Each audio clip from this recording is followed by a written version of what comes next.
So, my meaning. I will comment. I think that it's a remarkably emotional thing. And I think as I was thinking about doing this and on camera and whatever, it's very vulnerable to what we're asking patients to do because these are the deepest drivers, right? The biggest successes, the biggest failures, those kinds of things. So, all right. So, trying to dive into that space. I think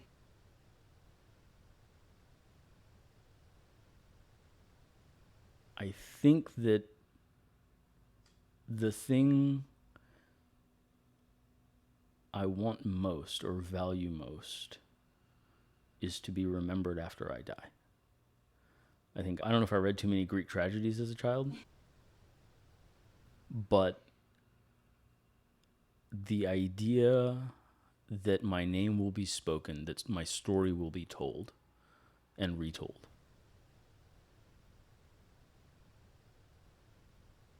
After I've died or after I've even moved on from a place, I think, I had some interesting moments in residency.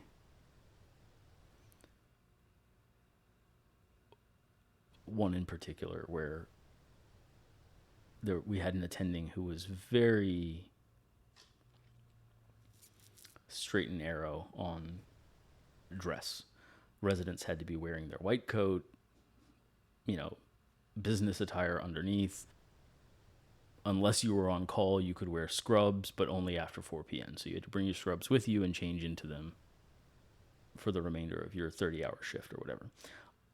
I basically wore the white coat for the first month of residency because it felt cool to finally be a doctor, and then I balled it up and threw it in the trunk and wore scrubs the rest of the time. And so in my third or fourth year, I finally got him as an attending just by happenstance. Hadn't really worked with him, so I pulled my coffee stained white coat out of the back of the trunk, and I of course thought this was ridiculous. This was an absurd, idea to have a dress code. Aside, brief aside, for multiple reasons. One is infection control, and I think studies have finally borne that out. Is the bacteria on the sleeves is doctors should not be wearing anything below the elbow. But the second reason was also I think that wearing business attire, doctors have gotten very hands off. I think we were just talking actually a little while doctors don't flip patients. Doctors don't clean up patients. Doctors don't get in there with the blood and the shit and the mess and that bothers me. I was a pre-med. I was a nurse's aide in the ER and doing all the things, that cleaning up and people that had GI bleeds and wiping them up and cleaning them up, all those things. And it bothered me that when I went to medical school, so many doctors had never had any of those experiences and are very standoffish about helping out. If the patient needs to be cleaned up or whatever, they'll be like, well, call your nurse. I'm out, and I don't know. Or getting a cup of coffee or getting a blanket or whatever. Those should be everybody's responsibility. If the patient asks you to get a blanket, go get a blanket. It's not complicated. One of the better compliments I received is there was a nursing student at one of the hospitals I was working at, and I was, carrying a warm blanket back to a patient, and the nurse was like, "Oh, that's Dr. Hakeem. He's getting a blanket for a patient. You'll never see that again." But, but it shouldn't be that way. I think doctors should be more involved, and I think part of that starts with dressing in clothes that you're okay getting messy. If I'm wearing a $100 white starch shirt, I'm going to be more reluctant to get that bloody. Yeah. So anyway, the third thing I will say is I think that developing the gravitas of being a physician and being in charge, developing command presence, if you will, in code situations or whatever. I think if you're relying on the coat to do that for you, I think you're not developing your inner physician enough. I've even after residency, I had one night where I was working the night shift at a hospital, and had worked out before and came in shorts, like just athletic clothing with my scrubs in hand. They called a code as I was walking in the door, and the night did not stop. Like it was a nonstop flood of patients. I never got to change out of the clothes. I wore the workout clothes for the whole shift. Not a single nurse, not a single patient had any issue with it, right? And part of that was I didn't train to be reliant on the white coat to carry. Like when I walk in, I am the physician. This is what we're doing, and I'm able to carry. So that was a very valuable thing. Anyway, going back to the original story, I pulled this white coat out of the trunk of the car, washed it. It was still completely coffee stained, just ridiculous, and I bedazzled the entire collar of the white coat. I bought like a bedazzler and that weekend, and walked in with this, rhinestoned white coat just to mock him, basically. And that story, people still, like when I talk to people from who are still there, they graduated with me and immediately went to work at the same place. It's not an uncommon thing. And they're still there, 15 years later. And they say we still tell that story, right? We still talk about that white coat. And when I, that actually, oddly enough, means a lot to me, that my story is still told even 10 or 15 years later. That's not the only story that's told, but it's one of them. And so, yeah, I think the emotion I felt when they told me that they still told that story made me realize that that's a huge driver for me, is for River Rock to be successful enough to where we really change how medicine is done, and somebody says, "Oh yeah, Dr. Hakeem came up with this." Like that was the guy, like I don't know if that's 50 years later or whatever, and they're doing medicine differently.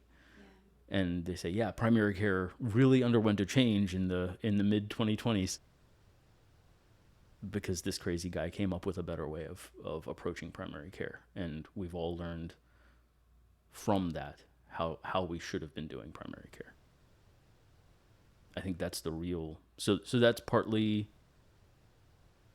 impact on the world, I guess. But I think that also manifests in my dream of family. And we do tell stories of my great grandmother, and we have uncles who have bizarre personalities, and whatever, and those stories are still told in my family, among my cousins, among and so I think that's another driver. And the same, yeah, maybe to a lesser degree with an intimate relationship, but I think that my intimate partners do a better job of telling my story than I do sometimes. I get very focused on abstract ideas, and I don't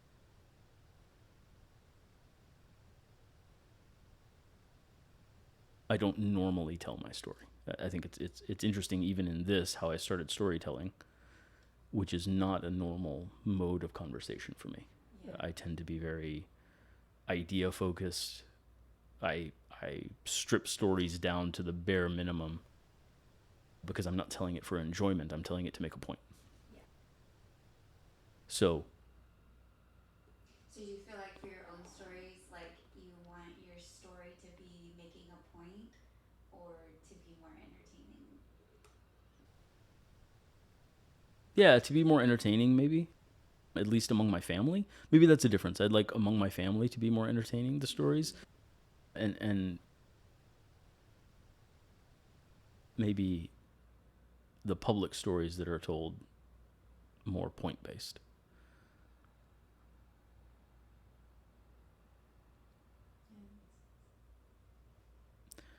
And, and to me, that is And again, in a very sort of Greek tragedy sense, that is immortality, is to have your story told.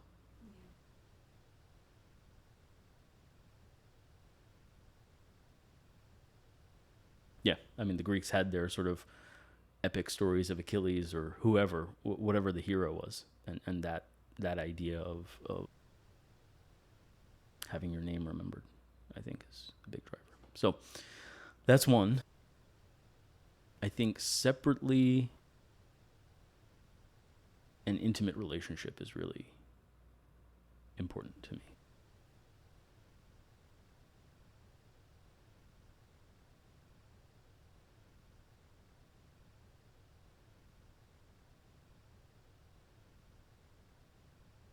I think that feels a little bit like, I feel like I do a lot for patients. I do a lot for my family, for my friends. I feel like that's the one thing I want for myself. That a deeply satisfying sexual intimate relationship is something I want for sort of the one thing I ask of the universe for myself in some sense.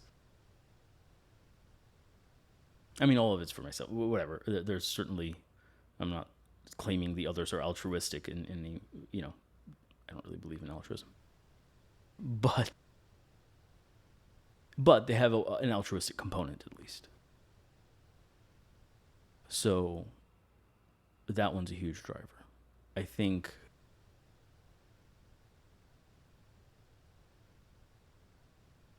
discovery and exploration is a huge one. We go back to the intimate Oh yeah. relationships. So what do you want that to look like, or what does intimacy look like? Just like a sexual partner, somebody you enjoy things with. I think that looks like a combination of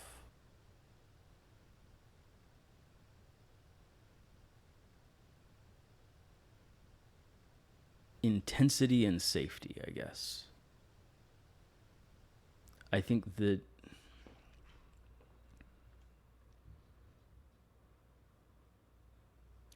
I'm typically a very intense person. And for the sake of social interaction, I tend to hold that back a bit. I think the idea of being able to relax that hold and be as intense as I really naturally am is part of what I want in a relationship. I think that idea is kind of what makes me feel safe, is that I'm no longer performing, I'm just being myself, and that is accepted.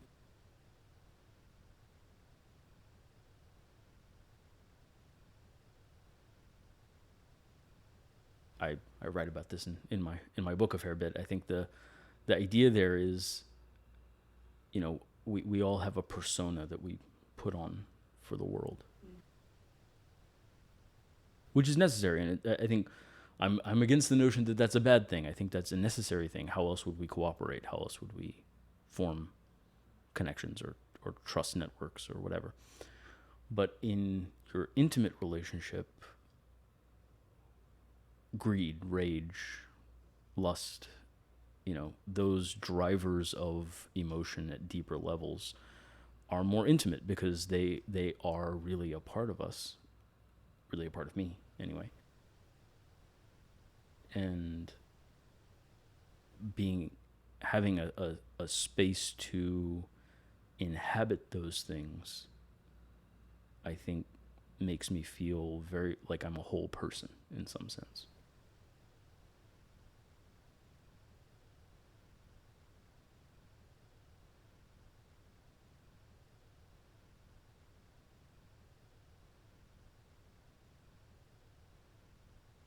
Yeah.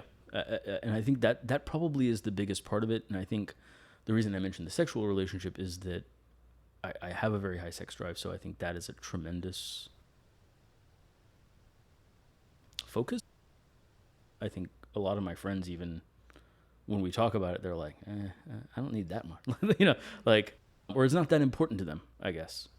It's an important thing, but it's not a huge focus. Whereas for me, in an intimate relationship, it is a tremendously important focus. But then so is counterpointing insight, I guess. I think I tend to be very technical in my approach to things. And I think having somebody who is more emotional or intuitive in her approach to things, I value the alternate viewpoint there. As long as I think I have an intuitive side, and I think I can tune into that enough to connect. And I think the relationships that have been best are where she has enough of a technical side to articulate her intuition. And there's give and take in that regard. I think the last aspect of what I would value in an intimate relationship is,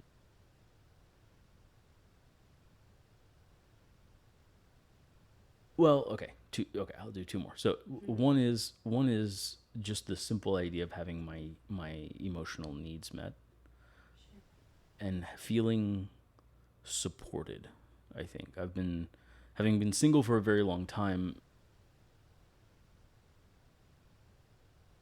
I find myself a bit envious of my friends who take for granted the idea that there's someone else to pick up slack, right? Because whether I'm sick or well or whatever, like there is no one else to pick up slack.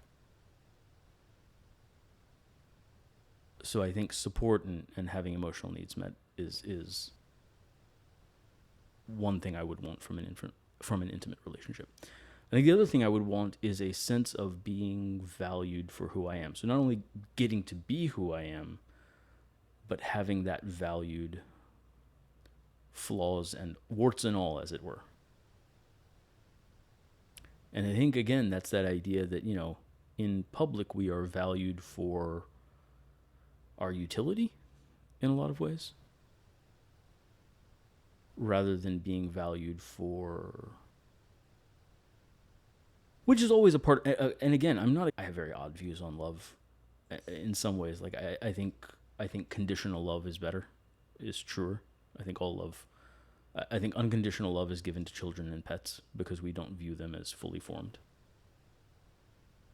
I would not want unconditional love because I think that would be a devaluing of who I am. It's not like you could have been anyone, right? You're a placeholder. I I love my husband, not you in particular, anyone who happened to be in that role. So it should be conditional, and I think, that's where, things like abuse or things like, anything else is like, well, no, now I have stopped loving you because you have treated me this way, right? And so being valued for my contributions to a relationship and understanding that there are things that I am not good at and will not really be able to bring. I can learn them, and I have practiced over the years and gotten better at those things, but I'm never going to be as good at being, let's say, emotionally connected as someone who didn't ever have to practice that, who just naturally is in that frame, right?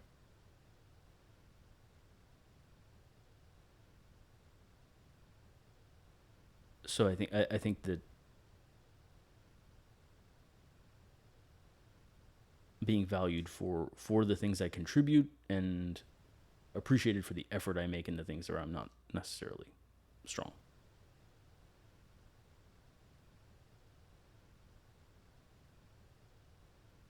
I think that's, how's that? How did I do there? That's great. Is that okay? We Good. can get deeper on it too. So what else? What else is? Yeah. I think there's an aspect of impact on the world in terms of wanting to be remembered, right? That's very much related to River Rock or writing books or all the, a lot of the things I do are related to that. I think even my drive toward, I guess that's an interesting question. I do have a drive toward discovery and exploration. One of my favorite quotes is that understanding is a kind of ecstasy. And there is a moment where you understand something new, or you put pieces together in a new way that makes sense. And there is a deep sense of satisfaction that comes from the puzzle pieces clicking together. Yeah. So yeah, I think I value that separately, I think, than even the impact or the storytelling aspect. Just understanding something in itself. Yeah.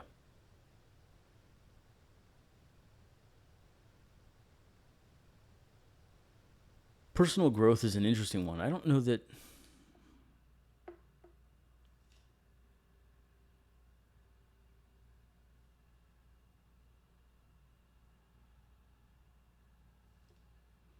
No. Now, I think some things I pursue are for personal growth. I lift weights, I do martial arts because I have a vision of the ideal man in my head, I guess. And I do find it valuable to almost a moral imperative to progress toward that ideal. There's to me that's an ethical aspect. It's almost a Like a responsibility. yeah, yeah. I think it's tied for me to toward ideas of masculinity and living life ethics first. I think that's an interesting.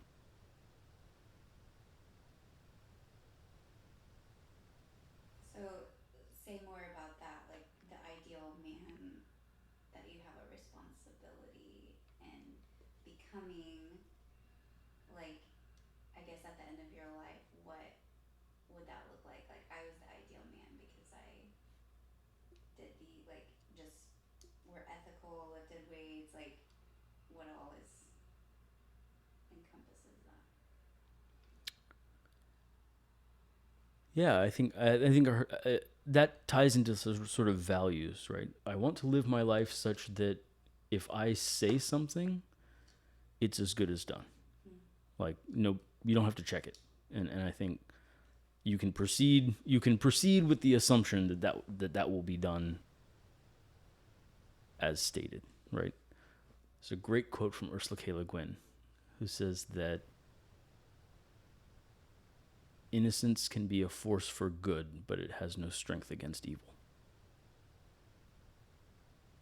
And I think part of my value set is developing strength against evil and the capacity for violence, the capacity for protection, but then ethically applying those capacities. So Jordan Peterson would call that learning to be a monster and then control it.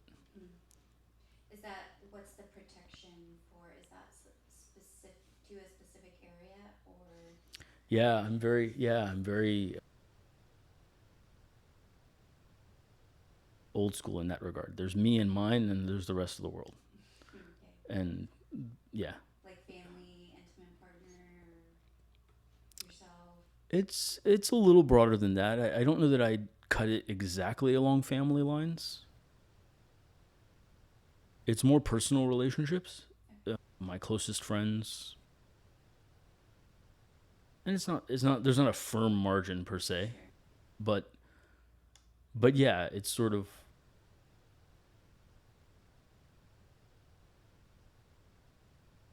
I'm not super community or socially oriented. Like if my best friend killed someone, I think some people would be like, "Oh my god, you killed someone, like I'll have to turn you in," or there's a social responsibility aspect. Whereas I'm like, dude, you've created a lot of work for me. We have to bury the body now. We have to like there's like this is very annoying. I don't know how ethical this was. So I think there's a I'm not particularly socially oriented in that way so much as I'm oriented toward the good of my people. in some sense. So that's interesting that living ethics first Yep. in that sense would like come against each other. So it kind of shows the meaning that popped to the surface more like the intimate, personal relationship. I guess social responsibility has never been a big part of my ethics. Okay. Like my ethical framework is very individual focused. How do I treat this person in front of me? I don't. I really. I mean, and this is both a personality characteristic and a philosophy both. And I'm sure the philosophy is driven to some degree by my personal preferences, but I don't really recognize the existence of groups of people. Groups are always made of individuals, and you can't really lump people together very well. We do out of necessity say, you know, women are like this. Well, sure, but it's actually a bell curve, right? And there's going to be a significant number of women that will deviate from any particular claim, right? Which doesn't make the generalization false, because if you pick a woman at random, it will probably be true of that person, right? The area under that bell curve is wide enough that you will likely find that generalization true in the majority of cases. But you have to always be sensitive to to your interaction with the individual as a potential exception, because the other truism is there are multiple. There's a bell curve of intelligence, there's a bell curve of agreeableness, there's a bell curve of interests and whatever, and the likelihood that any person is exactly average on all of those different things is very low, right? So the person will always be an exception on something, and you have to kind of like spot the thing where this individual you're talking to is an exception to the rule. And I think my loyalty is always to individuals, not groups. I don't recognize the idea of having loyalty to a group. And that also is kind of an ethical claim.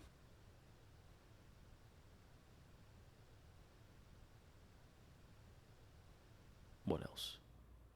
So to piggyback off of that Yeah. idea that I guess there's no loyalty to groups, what does community look like for you? I struggle hard. I don't. I think the closest I've ever come to feeling a sense of community was in high school. I went to boarding school for the last 2 years of high school, and yeah, and yeah, super nerd. I had taken all the classes at my high school. There were none left. They had to send me to a boarding school to have classes, because they taught college level classes, and so it was the Louisiana School for Math, Science, and the Arts, which was a hugely formative experience in many ways. But that's probably the closest I've come. It's hard because it was 400 of us living together. There's the girls' dorms and the guys' dorm, so we had to, the rules were we had to go to our respective dorms by, it was 9 p.m. or something. But then there's 200 guys that you're living with, significantly above average intelligence across the board in those 200. And, in 2 years, you can get to know 200 people pretty well. So I don't know that was really community so much as just knowing 200 people really well, who overall were above average intelligence, and some subset of them resonated with me on other levels.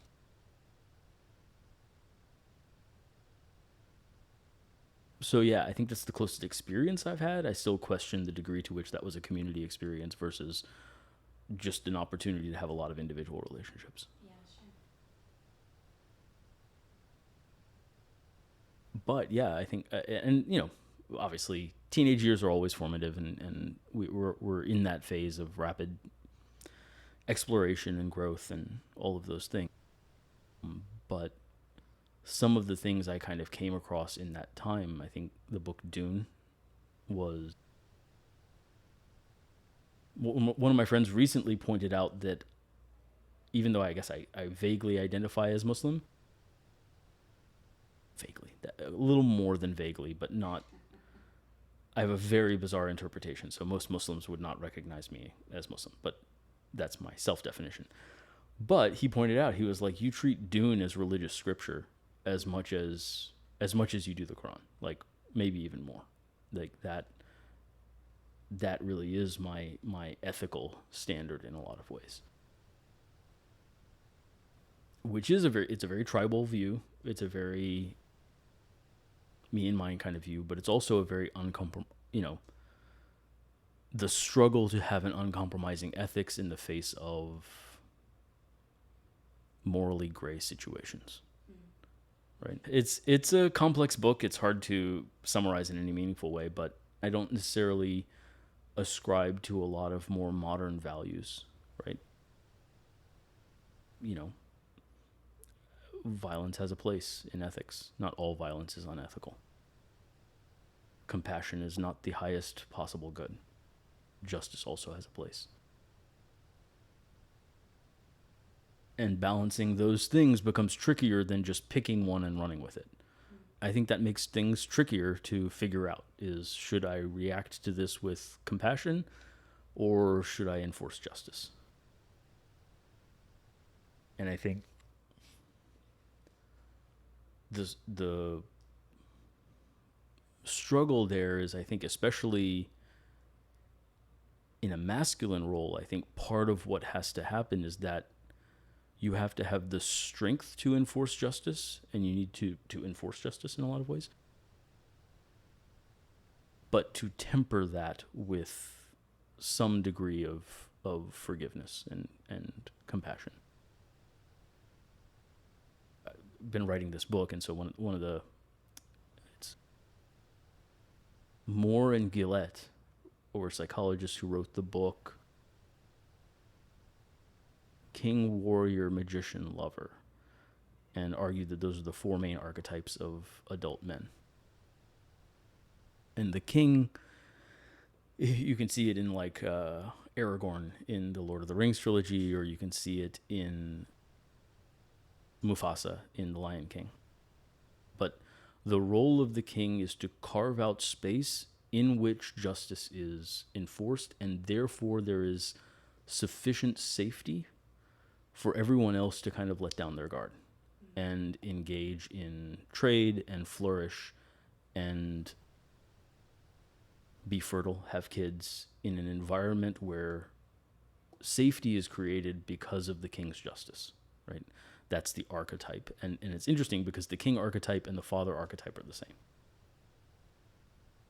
Anyway, these are Jungian psychological concepts, but I resonate with them a lot. I think, and the warrior archetype is kind of discipline, is the idea of having the capacity for violence, but then also channeling that into applying it only when appropriate. The magician is kind of having a great deal of knowledge. So, Yoda and Gandalf are kind of the wisdom, but having a great deal of knowledge, but then also not being manipulative with it, right? Because you can always trick people if you have more knowledge than they do. So there's an ethical aspect to all of these. All of these strengths come with ethical constraints. I think that's kind of the theme of that growth, is to grow into those strengths, those abilities, but there has to be a corresponding ethical growth. So the lover archetype, for instance, is growth into affiliation or connectedness or hedonism, pleasure. But as you increase your capacity for appreciation of sensory experience, there has to be an ethical constraint on not devolving into pure, pleasure seeking, right? So yeah, I think that's partly what stimulates my idea of growth is having both growth and then learning the ethical strength of proper application. And then in Jordan Peterson and Jocko Willink, they make these kinds of points that if you are weak, you can never really be ethical because you're just useless. Like you never had the option to be unethical. Your nonviolence is not admirable. It's not even an ethical nonviolence. It's it's a futile nonviolence, right? Whereas if you had the capacity and you chose not to, that has ethical value. So I have a question. This is kind of Yeah, changing gears, and I'm I just know. going to make up my own question for you. Please. If you had a whole weekend off, nobody is bothering you, how do you treat yourself? Or like, how are you creative? Doing only stuff that is like not for work or for the betterment of somebody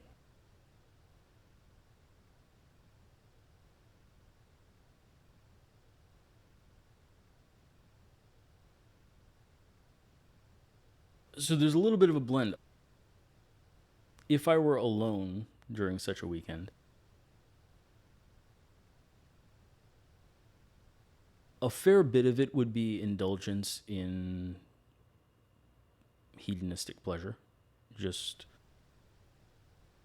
good food or bad food, junk food, whatever. I think, but there would be study I would read. I would, I think that's probably the biggest loss I've felt recently is I don't have, I'm so busy building things for River Rock that I don't have time to study, to take in new knowledge. And whenever there are like 5 books that I've read 30% of that I need to finish because every time I read it I get huge brainwave, huge new ideas, new thoughts. But it is very difficult to find the time.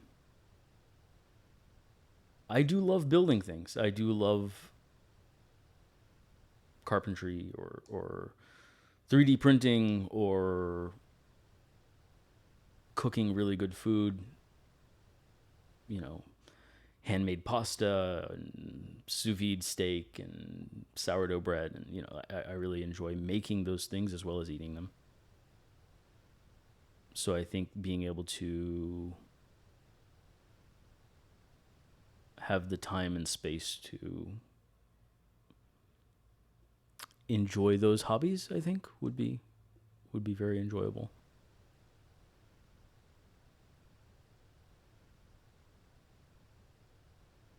Oddly enough, I think the other I do lift a lot. I haven't done martial arts recently since the pandemic. That's been hard. The face to face contact kind of got pushed aside. I'd like to pick that back up again, but the at least the fitness component I'm pretty diligent about, and I think the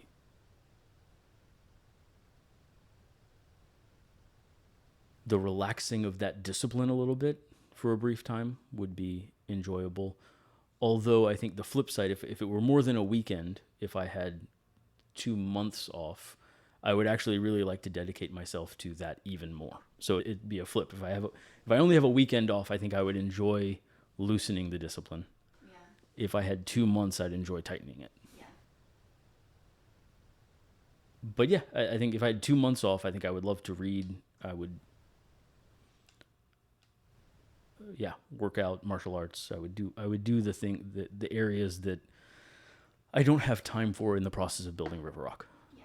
Sure.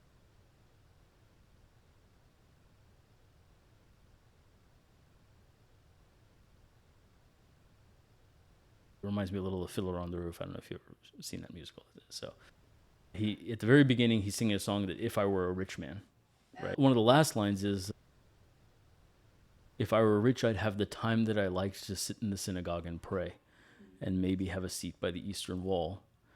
I could discuss the holy books with learned men 7 hours every day, and that would be the sweetest thing of all. And I have friends who are PhDs or they spend their lives studying. And I do miss that in the process of entrepreneurship and taxes and, paying the bills and all these other things that just sort of learning for learning's sake gets a little lost. Okay, and then I want to hear about your meaning in the context of what would you suffer for? Like, what are the things that you suffer for? Yeah, intimate relationships come to mind. That that might be a biased selection from past experience, but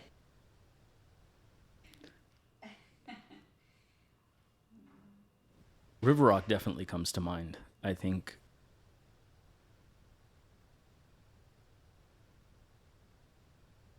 if I'm feeling melodramatic, I will say that my marriage was sacrificed on the altar of River Rock. But there's some truth in that. I mean, I think she was not prepared for the demands of being married to someone who was trying to build something. It, working 80 or 90 hours a week at the hospital and then immediately coming back and in my week off working 80 or 90 hours a week trying to build River Rock. It just, that wasn't the life she envisioned. And then being married to a doctor and also not having any money because I was dumping it all here.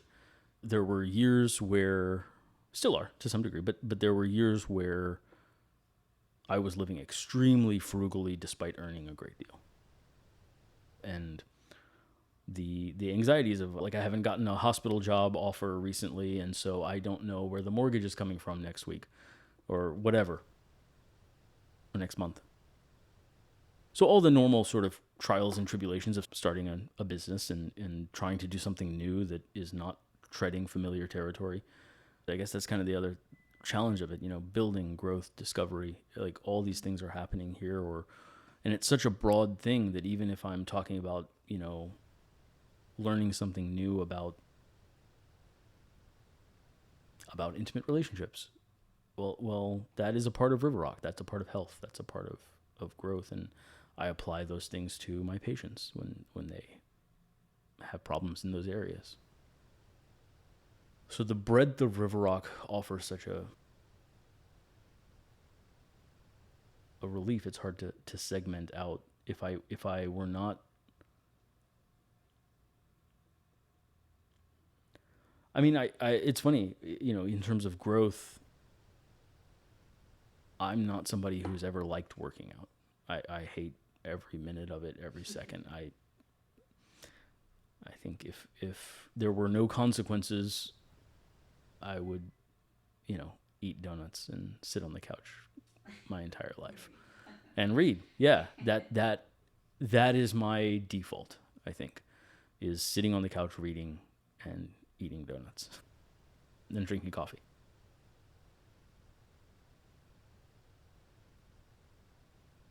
So yeah, I think that I do in that regard sacrifice or pursue that physical growth through quite a bit of difficulty or suffering or whatever you want to call it.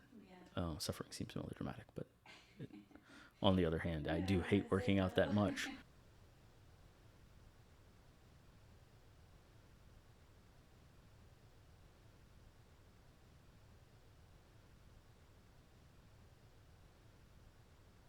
Yeah, I think probably one of the reasons I have not had or pursued a family is because I'm not really willing to sacrifice for it yet. Interesting. I I theoretically would like to have a family, but I have not yet reached a place where I'm willing to make the necessary sacrifices. Which is probably a great realization.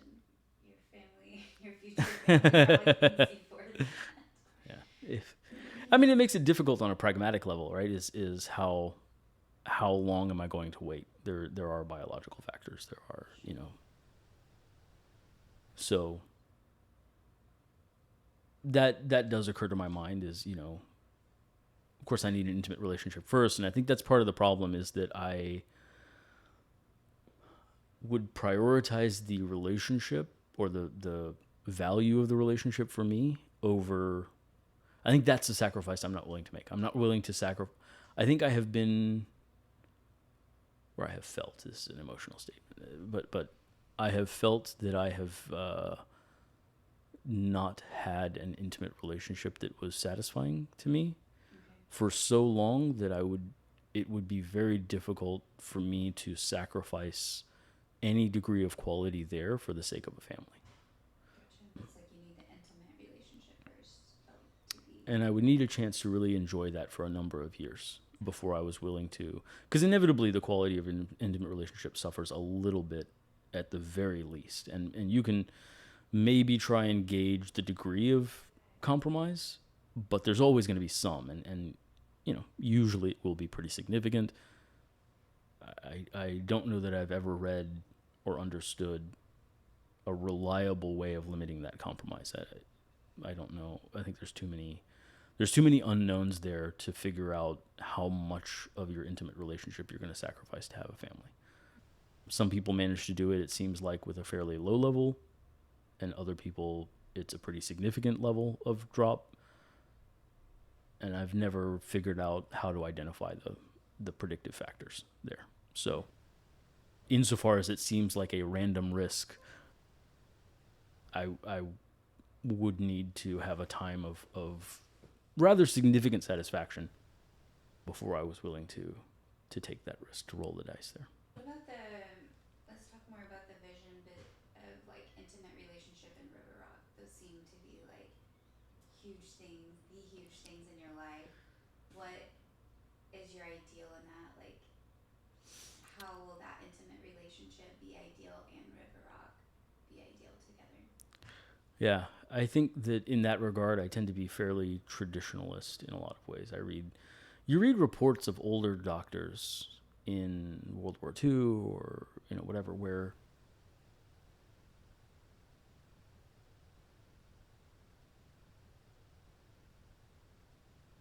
he was very much a part of the community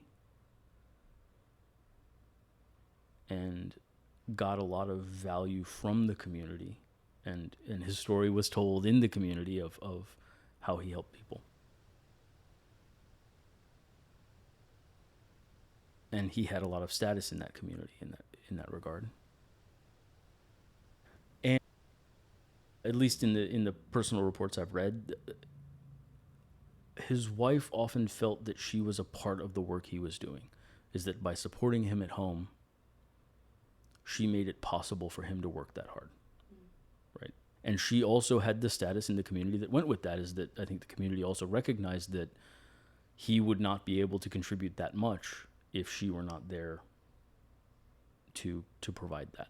Sure. So I would want that sense of unity, that my vision for River Rock was also something she bought into and understood that and something that my ex-wife didn't understand, I think, was that, yeah, that means that we will be sacrificing some significant degree of what many people consider typical in a relationship, is I just will not have that much time. Yeah. Right? And it ends up pushing her into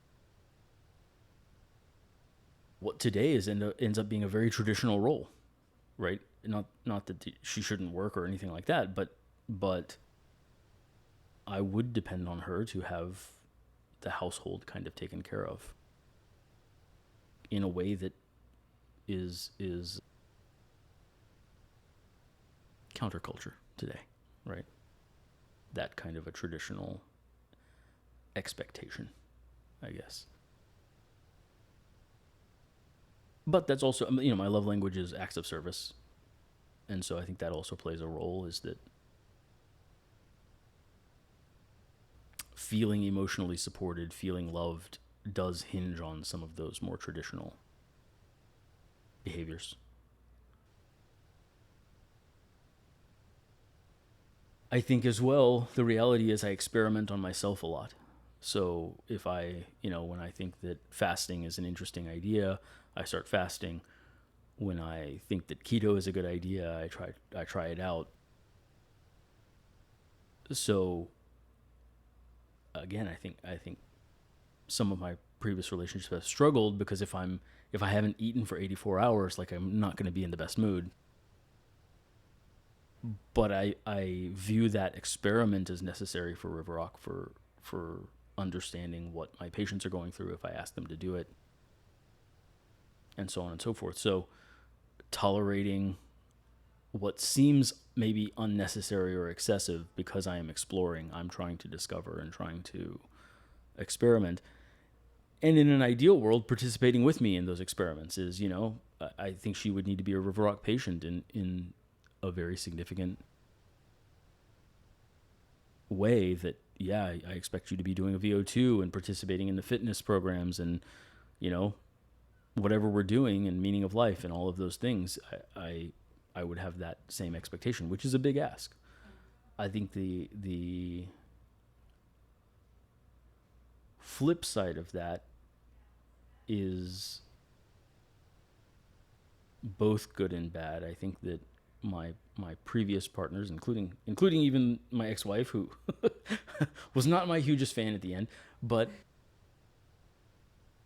I think they would all say that when I had my attention on them, it was 100% on them. I also work very hard at my relationships. So if there's something I'm not doing, that if there's a complaint or there's a preference or whatever, it goes on the task list as highly prioritized at things at River Rock and gets worked on and so I prioritize my partner's happiness equally highly with River Rock. So I think that's also the intensity with which I pursue that other person's happiness is sort of equivalent to the way I pursue River Rock's success.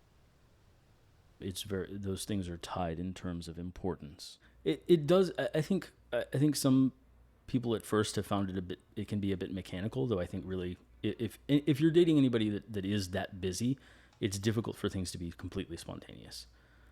The flip side of it is that, it goes on the task list and it gets done, whatever that it is, whether that's personal development or you need to be more this way or whatever, or it's, hey, I need you to do these things. So that's another tie-in with River Rock is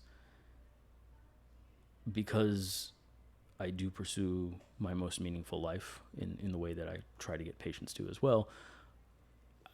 I do put my intimate my partner's needs pretty highly up on the list of things I'm doing. Sounds like since the maybe the River Rock vision and intimacy have clashed before, but I'm hearing that you have like a lot of understanding of what you would need like for these visions to both happen simultaneously. Failure teaches you a lot. Great. So Yeah. you have these expectations in mind. You have the ability to lay this out for the person that you want to pursue with River. Yeah, I think I've gotten a lot of clarity through various attempts and failures. I can spell out pretty clearly, I think, what I think I need, and I think even what I've said here is probably overly specific. I think we were just talking freely, but I can conceive of someone who was sufficiently driven that they would not necessarily need to be in a traditional role in order to fulfill my needs in terms of acts of service or whatever. Yeah. I would think that's probably statistically less likely. That's why I think the traditional role is a little more probable, just because there's more time freedom there on her part. So the number of people statistically that are willing to work enough to maintain both a demanding career and meet my needs is probably less, but it's not zero. I think that's possible. Yeah, that's cool. So I'm starting to write down these priorities. I have them. Would you agree with the order? Yeah, I think so. Ooh, the growth and I think the impact and intimacy are probably correct. Okay.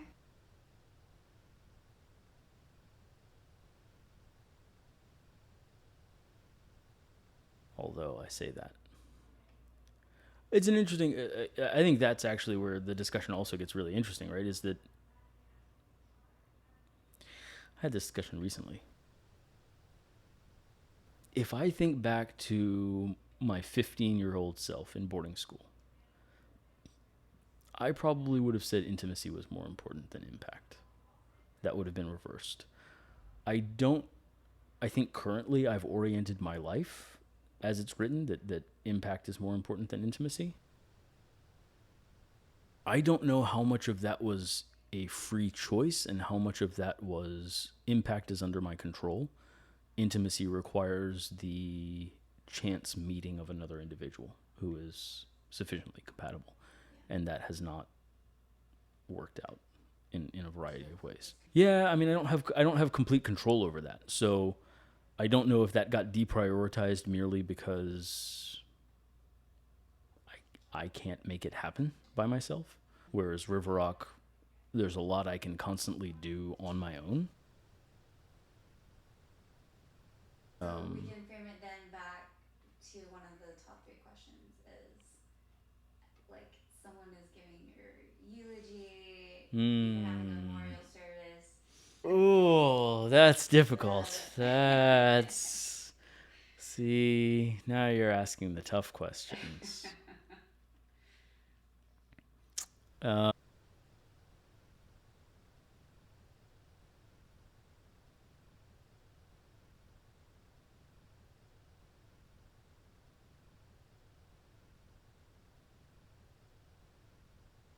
And just maybe even just for future reference in terms of asking these questions, I think in the growth domain, I would want it said.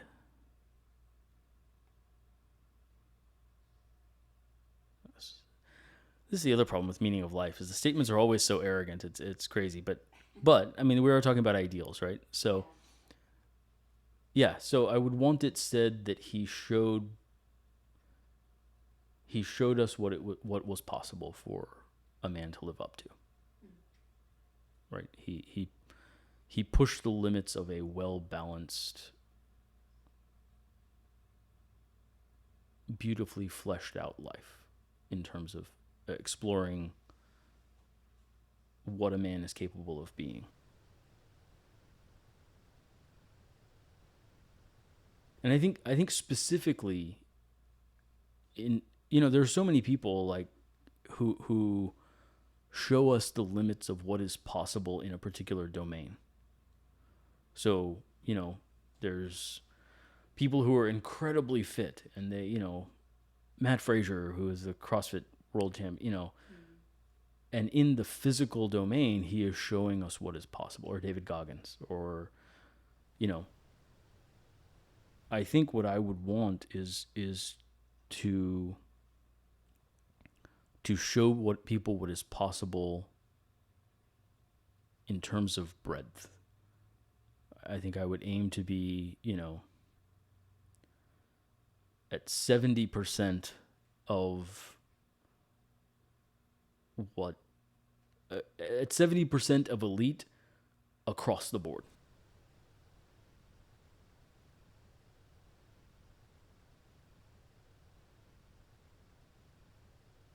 And whether that's martial arts or lifting or fitness or financial success or innovation or any of those things, ethics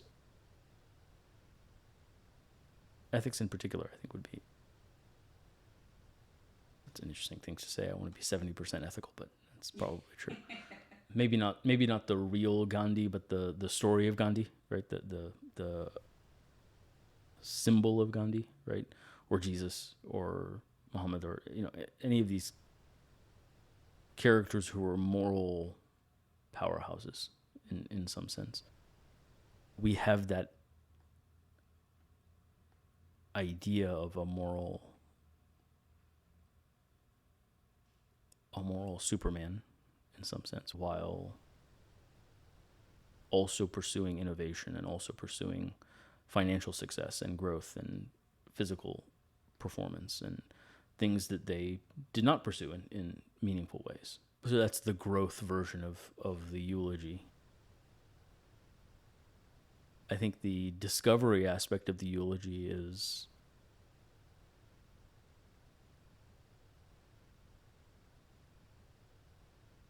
I think I do like when people perceive me as being insightful. And again, you get really arrogant with really quickly with these things, right?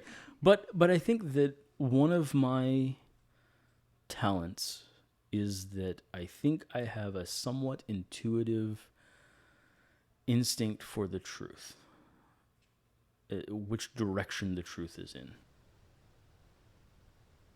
And not, of course, nobody bats 1,000, so I am wrong frequently. But I do like the idea that I discovered some truths, especially in medicine, especially in medicine in particular, but in complex domains like medicine, psychology. When I was a kid, I wanted to make progress, or I wanted to make discoveries in physics. And I think when I found philosophy in undergrad, I actually sort of came to view math and physics as insufficiently complicated. They're so clear. The language is clear. The derivations are clear. Whereas philosophy, psychology, medicine to me those are complex fields where a mathematical understanding is probably not possible. And so you end up having to operate in conditions of uncertainty. And so in that regard, I think the ability to have insight in such a field is, to me, a greater accomplishment. And that would be something I would want to be known for, is someone who was able to extract principles from, or extract operating principles in complex fields. I mean, that's really, even, I mean, this conversation, like meaning of life, vision, plans, targets. The value there is not only in doing it, but in creating that as an algorithm, being able to teach you the algorithm. Now, if at River Rock we create something replicable,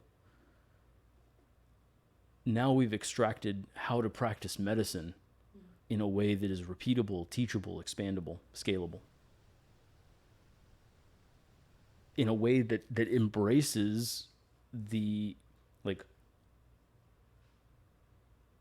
non-mathematical aspects. Creating an algorithm that is repeatable and reliable, but also in an area where we have no mathematical understanding. We have no sort of like first principles understanding of unconscious impulses. Certainly some of them are biological, some of them are whatever. You can make some inferences, but we don't really know. And yet, hopefully we'll be able to get to a point where we extract a reliable algorithm. I think that's would be a huge accomplishment. Even the book I'm writing, you know, in terms of intimate relationships and particularly sexual relationships, I think I've highlighted something that some other authors have a little bit pointed at, but I think they missed some of the bigger principles. Not the least of which is, and relates back to my version of intimate relationships, is I think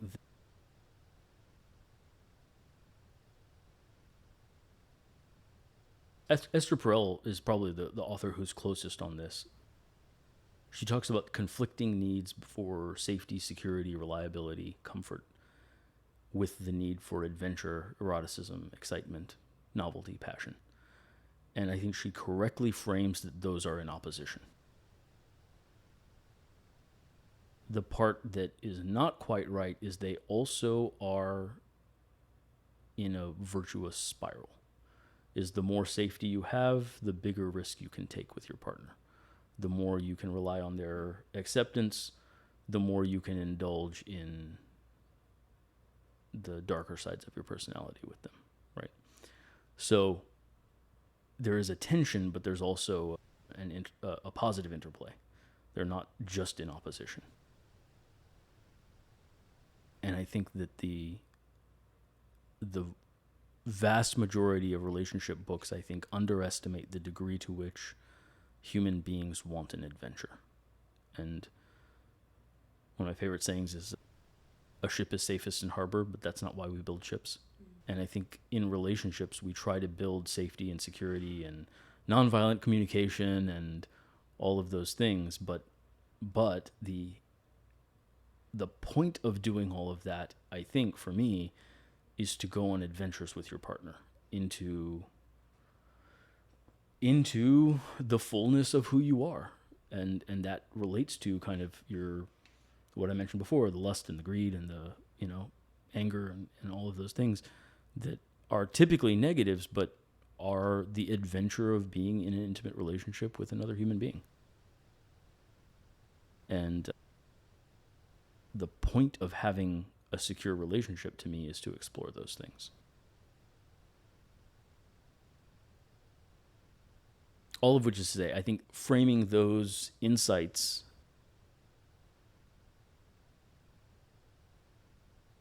I think I have hit on something that's not really been talked about before, and I would want that told at my eulogy, that I had the capacity for discovery of truths in complex domains. Which maybe that's something as we like target and like create metrics for them and stuff, that it becomes a little bit more clear, the order. Yeah, maybe. Yeah. I will say too, I think it's interesting as we're making this list. I think a lot of these things are, I think River Rock is a great venue for overlapping a lot of these things, right? I think the fact that I'm kind of pursuing all of these is why I am so constantly busy, right? Is because I'm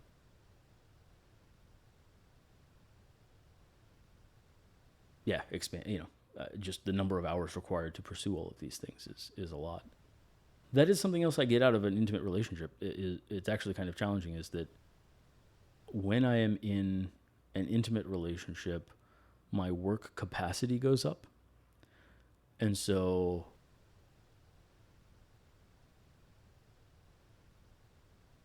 it's actually been funny. When I've been in a relationship and then broken up with someone, the next few months are actually difficult because I set up a certain amount of work that I no longer really have the capacity for. And so until I kind of wind back down to fewer commitments, you would think you would have more space, because now you're not Right. dedicating that time, but somehow it fuels each other. yeah, I think so. Yeah. I think I get so much out of an intimate relationship that I just don't need breaks anymore. Like I can just go all out all the time.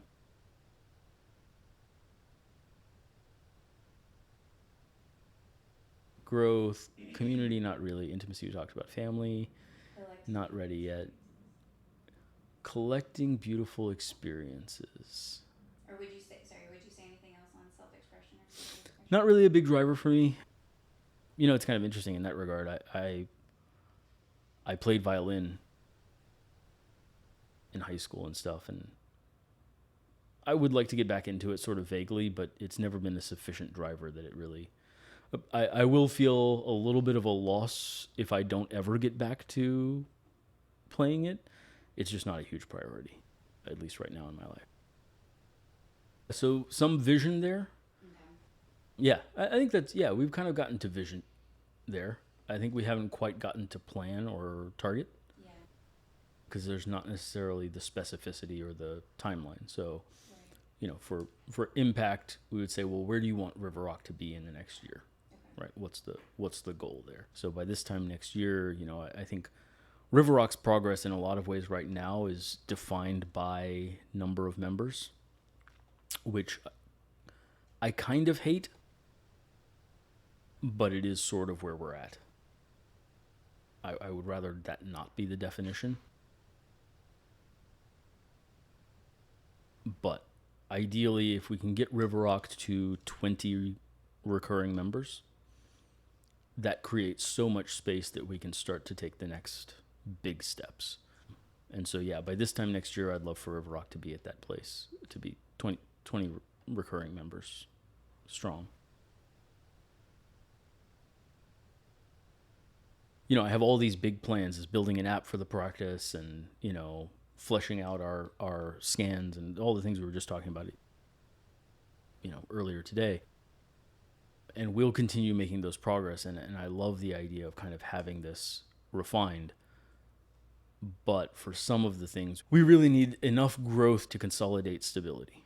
Right now, it's still, I'm picking up hospital shifts and this and that to try to cover things, which needs to be fully optional at some point. Yeah.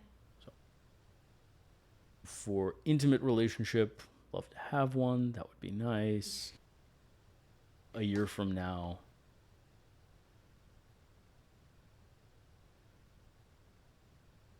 yeah, I think the struggle I feel with intimate relationship as a goal or as a plan is it is so dependent on chance meeting, matching, whatever. And then attempting to build a relationship, and in my case so far, it kind of falling apart because you find a level of incompatibility or you find a level of whatever, this not working for whatever reason. And then you start over.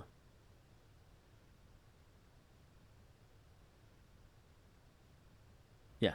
I don't think I've ever had a relationship with really a compatible partner. I think, which is good and bad, and it's good in the sense I don't feel like there was the one that got away. In some sense, I don't feel like there was something where I made a well.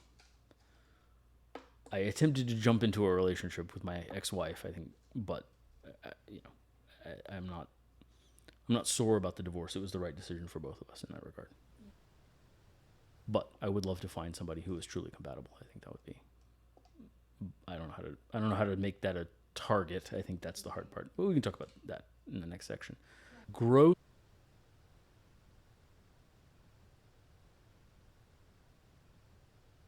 I think physical growth right now is a big focus. I've gained quite a bit of muscle mass. That was my goal for the last 6 months, is to pack on 10 pounds of muscle, and I've got about 8 out of those 10. So, but in order to get those 10 pounds, I also gained a fair bit of fat, probably at a higher body fat percentage than I've been at in the last couple of years. So I think I'm switching my focus now to reducing body fat, hopefully without losing the muscle mass. Is there any other specific goal, like for this next year from now? Any more muscle that you Um, desire, or just the body fat going down? yeah, I feel like my ideal would be to to gain probably 2 more pounds of muscle. I'm pretty close to my goal there. I think, Complete that. yeah, I think, 2 to 4 pounds of muscle, somewhere in there. I don't think I really need more than that. Okay. I'd like to lose probably 6 to 10 pounds of fat. Probably 6 is honestly good enough. I'm not trying to get shredded. I'm not trying to, I'm just trying to be relatively fit.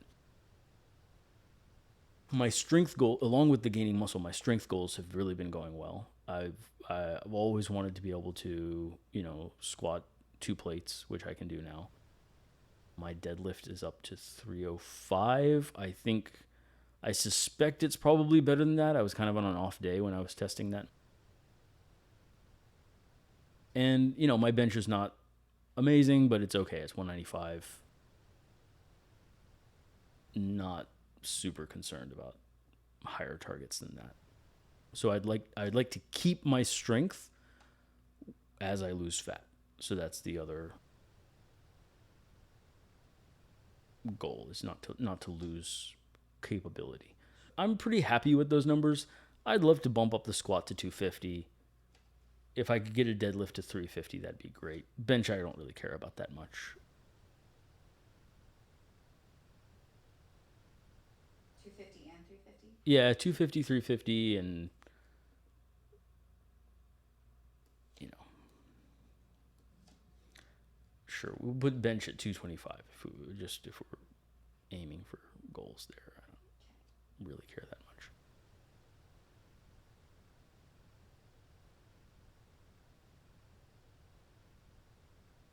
but yeah, mainly just to be able to lose the fat without losing the strength, and then to transition back to martial arts. So I don't know if I'm going to manage that in the next year because of the financial challenge of it. I think the big issue I've had with martial arts is the cost of joining, and then the time cost of attending classes. I think if I'm maintaining my fitness regimen, then the time commitment to martial arts becomes difficult to find. So, but I would like to. I think if I were able to hit the physique and fitness goals, I think then being able to transition to martial arts and find, if I were just doing a maintenance program from a fitness standpoint, I would have enough time to do martial arts. So I think I'd like to hit those goals and transition to just maintaining, and then transition back to martial art. I would like to get my VO2 max up as well. If I could hit a VO2 max of 55 or 60, I think that'd be awesome. I'm not that far off. I think I just tested my VO2 partially. I didn't actually go to max. I was doing a zone 3 kind of test, and I got my VO2 up to 49, and that wasn't even maxing. So I might be closer than I realized there. Other aspects of growth.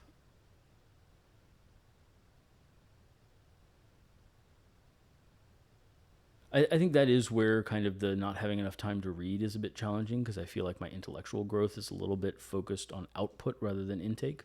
Sure. Which, you have to read in order to create. So there is some, but it's very directed reading. I think the biggest aspects of growth are when you're reading just to read. You're just trying to learn something, and then some weird connection catches and connects, and then you make a bigger jump. When you're reading in a very focused way, you can only make tiny incremental improvements. Yeah. So finding more time to read, I think, would be what would your a goal. ideal goal be to set aside? What kind of time would you set aside over the next year? Like weekly or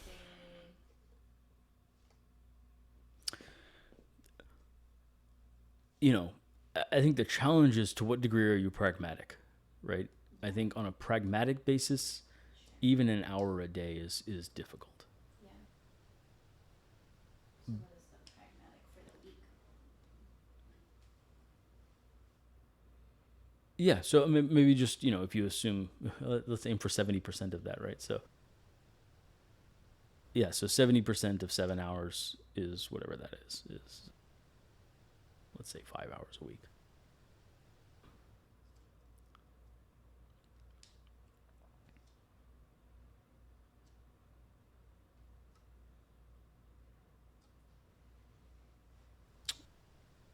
Do you think that reading includes growth for your ethics or spirituality? How would you go in these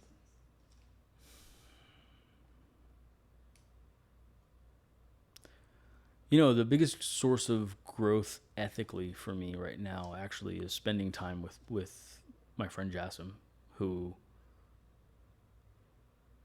is remarkably annoying in his ethical capacity. Yeah. I think observing his way of being in the world is actually ethically incredibly beneficial. He's just naturally generous, and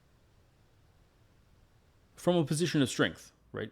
Not in any way trying to earn favor or curry goodwill or whatever. He just very open-handed in a very sort of kingly way. I mean, he just he just gives what he has to give, whether that's time, energy, effort, money, whatever it is. So, yeah, that's a source of growth and intellectual growth. He challenges me intellectually as well. He's mostly into physics, so I think that's a little bit of a challenge. Is that I think his natural bent is to reduce everything down to physics, which I think doesn't work, and we spend a lot of time arguing about why that doesn't work or whether that doesn't work.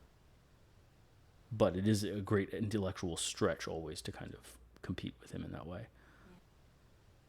And then physically as well, he is super fit. It's I think his VO2 max was like an Olympic level VO2 max. It's annoying. But whenever I try to go on a run with him,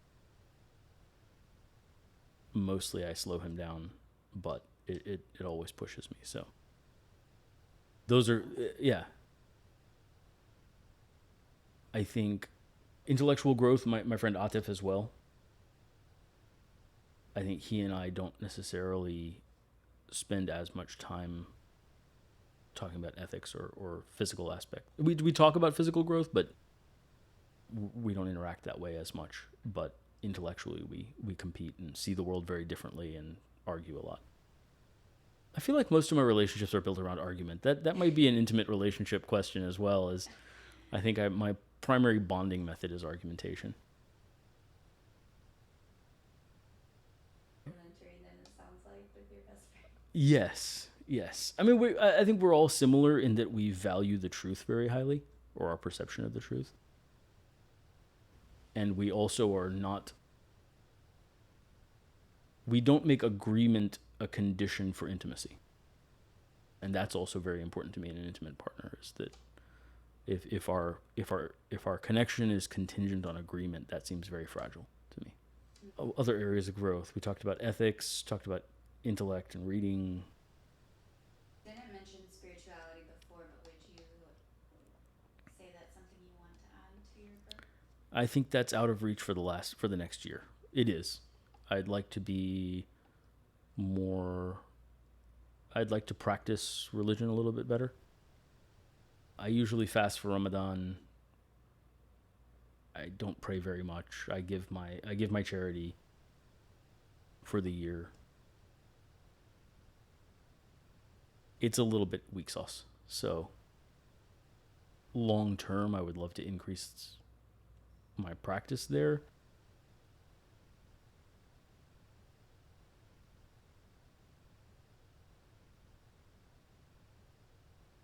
Yeah, I struggle to find the motivation, let's say. It is not. I know some religious people who find their religious experience so real and present that it's intrinsically motivating. I don't really feel that, and so I struggle to find that motivation connection. I will say, rereading Spirituality of Imperfection, I think is probably the most accessible form of intellectual growth for me, is debating those ideas back and forth. I think that book captures my view of spirituality far better than most religious practices, I think, for me. I think the other struggle I have is I think that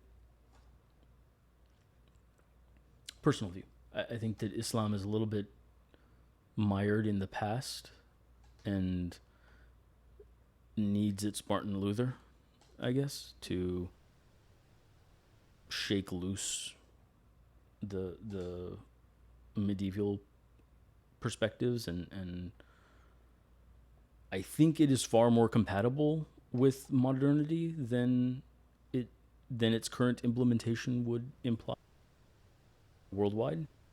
I don't think that's built into the text. I think that's a cultural overlay in most cases.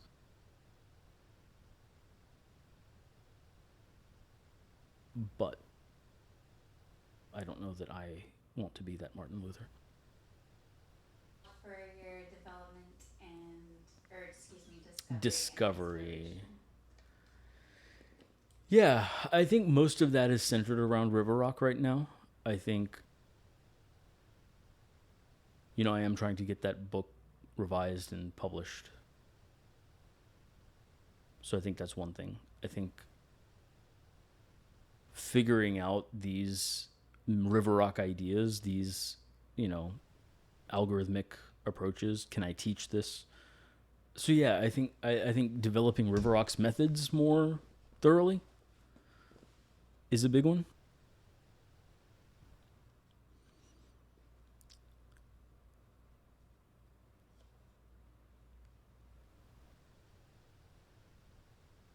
In particular, I think having the physical domains really well defined, VO2 max, strength training, and then the cognitive domains really well defined in terms of cognitive testing, EEG scans, that kind of stuff, or the brainwave training, that kind of, really getting expertise in that. And then I think the last thing I need to figure out is the relational component. Is how do I help patients optimize community family intimacy? And to what degree do we test those things? How do we quantify? How do we set goals? How do we, because those are really tricky to figure out what your metrics are. But you can't really reliably improve something unless you have metrics. But if you're picking a metric, as we talked about in our feedback thing, is a very dangerous thing. You got to make sure that optimizing that metric is in fact optimizing the thing you're hoping to optimize. And so that's the area of discovery I think I'd really like to figure out maybe in the next year. Would you say it's just time devoted to these things, or is there certain like strategies you want to write down for yourself right now? The strength thing is a time issue. Is I've not set aside the time to really figure it out. The strength thing is a time issue, as is the brainwave training. I think the relationships thing, there's a little bit of just I'm waiting for the insight to strike. I think there's maybe a little bit of time thinking. And then the bringing it all together, that is a big time issue because that requires synthesis meditation time is and I feel like I'm often so deep into the weeds that I don't have time to really think about the really big picture there. But hopefully I'll figure out how to clear out my schedule a little bit. And again, I think a lot of these things are, if we had 20 recurring members, the alleviation of financial pressure would allow, because I wouldn't be chasing jobs, I wouldn't be chasing marketing as hard, I wouldn't, it would create space to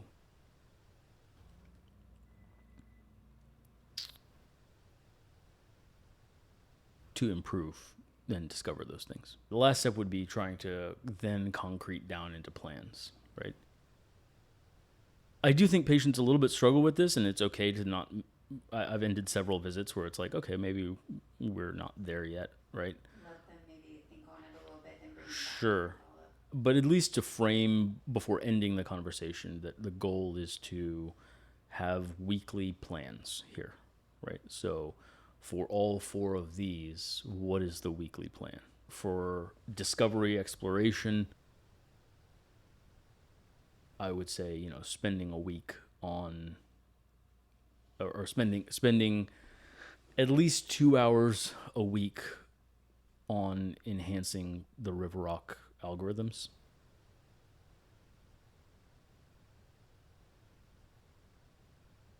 For growth right now, actually,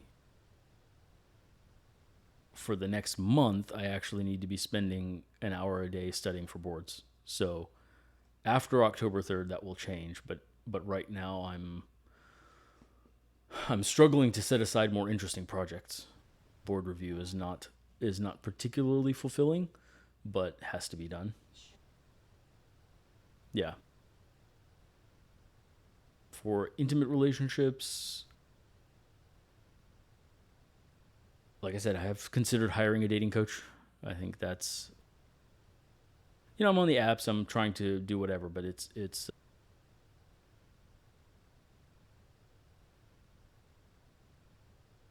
yeah, it seems non-progressional, I guess, on the apps. That doesn't seem particularly useful. So, and I don't know. I think the question I would have for a dating coach is, what else could I do pragmatically? Due to time constraints, I tend to go to the same places and see the same people over and over again. So, the opportunity for new exposure seems pretty low overall. So, trying to change that would be. I would rather meet a friend of a friend or a recommendation or some personal connection, I think would be preferred. I I think my friends are all likewise a little bit locked into their routines, so that seems a little less likely.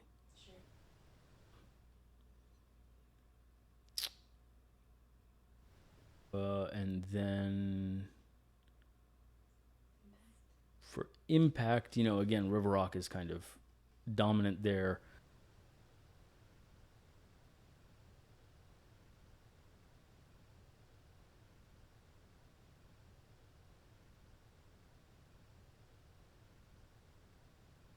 Yeah, I will say I think for right now I'm doing the things that need to be done is continuing, and again I think for the next month or so it'll probably be a little off just because of boards, but pursuing marketing, trying to get that 20 member metric going. So marketing efforts there, plus the number four, the algorithms there.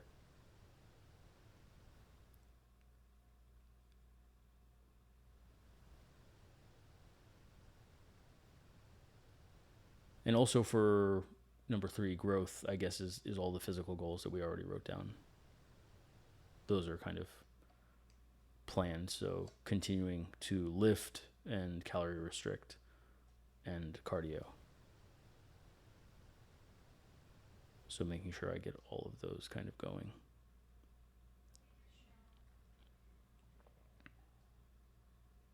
What is your, and you're being consistent on your calorie count, is that what you said?